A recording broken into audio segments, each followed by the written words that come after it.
This is Beverly Fells Jones, the Silver Fox of Consciousness, recording at the campground. I'm hoping that I have the camera set up properly and you can actually see me. I kind of use this big orange thing to see because when you're out here in the sun like this, you can't really see the screen. So, hi. So welcome to my channel. On this channel, I talk about how to live your life a little better, how to use your mind, the world of thought, to help you create the life you desire. On this channel, I do a little cooking, I do a little gardening.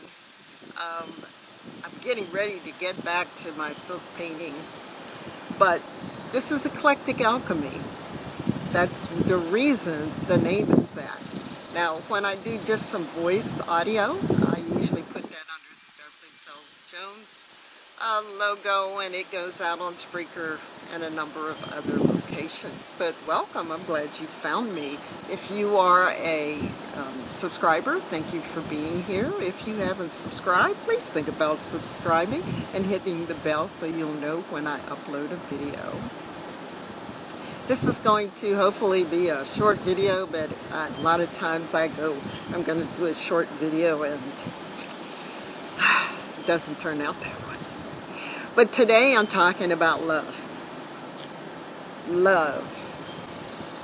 Now there's good kinds of love and there's not so good kinds of love. There's the kind of love that you have for a favorite food, or you have for that favorite car you've had, or I love that dress, or, you know, I love those kinds of things. There's that kind of love.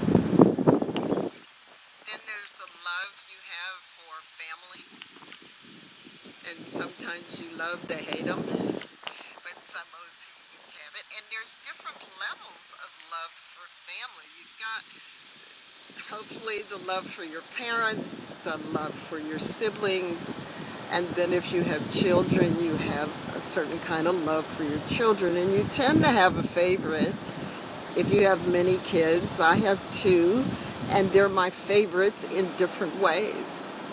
They're two distinct personalities, two distinct type of people, and so I love them in distinct ways. I have grandchildren, a daughter-in-law, and we love them in different ways. There's romantic love. When you find that person that you believe is your soulmate or the person you want to spend your life with. But then there's an obsessive kind of love where people stalk other people, and it's not really love, but they think it's love.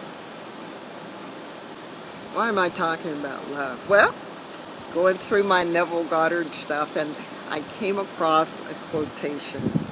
And the older I get, the harder it is a lot of times to remember the exact quotation. But there is no greater creative force, and I'm paraphrasing, there's no greater creative force than love. When you really love something or someone, you gain an energy that you may never have had before. When you love, as I love coming out to the campground and being in my trailer, and it's been up over 100 degrees this week, so I've been spending most of the time in the trailer, but this afternoon it's really nice out. So I'm sitting at the picnic table. Trailer's over there, and yes, the trailer had air conditioning in it, and I had planned to cook outside all week, but it was just too hot. But I love being here. I love doing the things that I do. I enjoy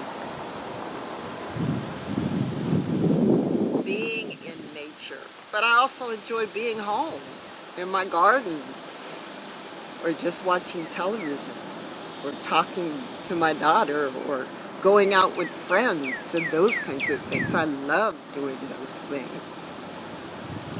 But sometimes love can put you to the test. It can make you make decisions that you may not want to make. You may love someone so much that you realize that you're not good for them and you have to leave them. Or you may love that person so much, but they're not good for you and you have to leave them. You may be in a situation where you love that person with all your heart, and that person loves you, and you all are synergistically connected, but everything around you is poppycock, bull crappy.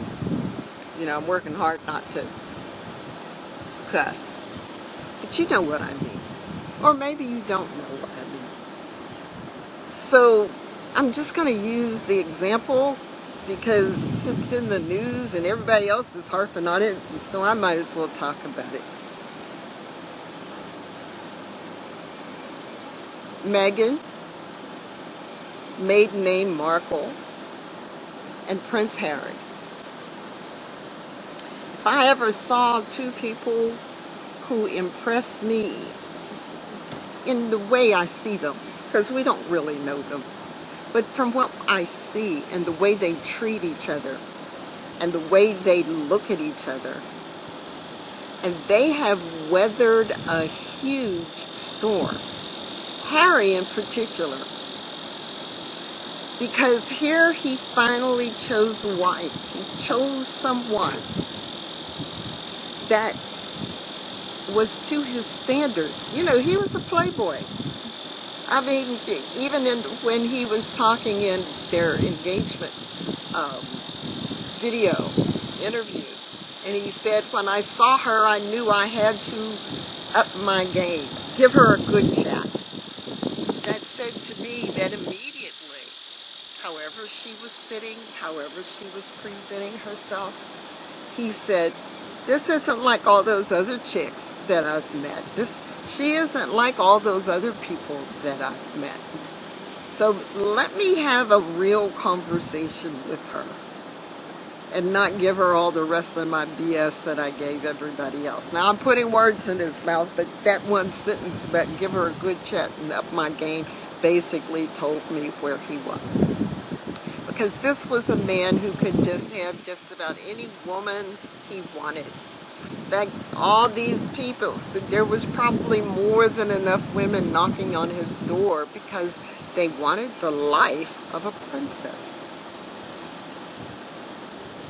But he had to find somebody who was strong, somebody who could handle things, somebody who could, as he said, do the job.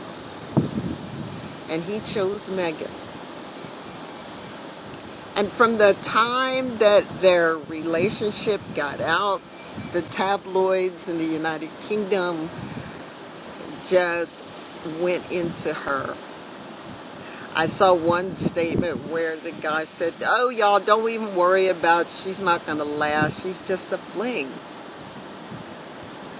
What they didn't know is that they had had, I'll say, at least 6 months of getting to know each other outside of the limelight without being out in the public, and there was no interference. She had already met the family, she had already done a number of things, and he said it was important that they solidified their relationship before anybody knew about them. And personally, I think somebody in the palace told one of those royal rota, and because one woman said, I broke the story. No, she had somebody who said, hey, Here's what's going on with Prince Harry. But I'm getting off track here. They were already very deeply in love with each other. Not that kind of superficial kind of love that started out initially, but as they started talking about their hopes and their dreams and their plans and their philanthropy and the things that they wanted to accomplish, yeah, truck just went by, the things they wanted to accomplish, they developed a deep connection and abiding love for one another. They had goals.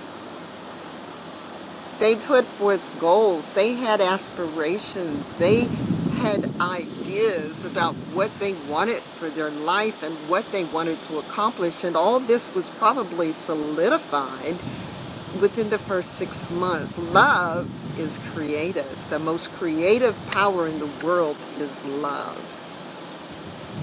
They've weathered the storm of lies and hate and threats and their life being threatened. Their children's lives being threatened. They've gone through a lot, but a lot of times, if the love isn't strong, they would have split, which is what the powers that be were trying to do, was to split them up. And a lot of other things is coming to my mind, but this video would be super long if I went into all the examples. They left the palace. They were basically set adrift, especially when their security was cut off and then the newspapers were told where they were, putting their lives in jeopardy. I have no idea who they called, what their but they have lots of connections, but they called some people and they wound up in the United States in Tyler Perry's house with security until they could get their act together, until they could figure out what to do. In the Oprah Winfrey interview, Harry said, "We didn't have any plans. That was what we were going to be doing in that first year. If it wasn't for my mother's inheritance, we would have been stuck." And these are my words. They would have been stuck in England in the Frogmore slave quarters. I call them that because that's where Queen Charlotte was relegated to. That's where Queen Victoria's companion wound up. And it's the smallest of everything. If you look at all the palaces and houses that the upper level royals have, they're huge.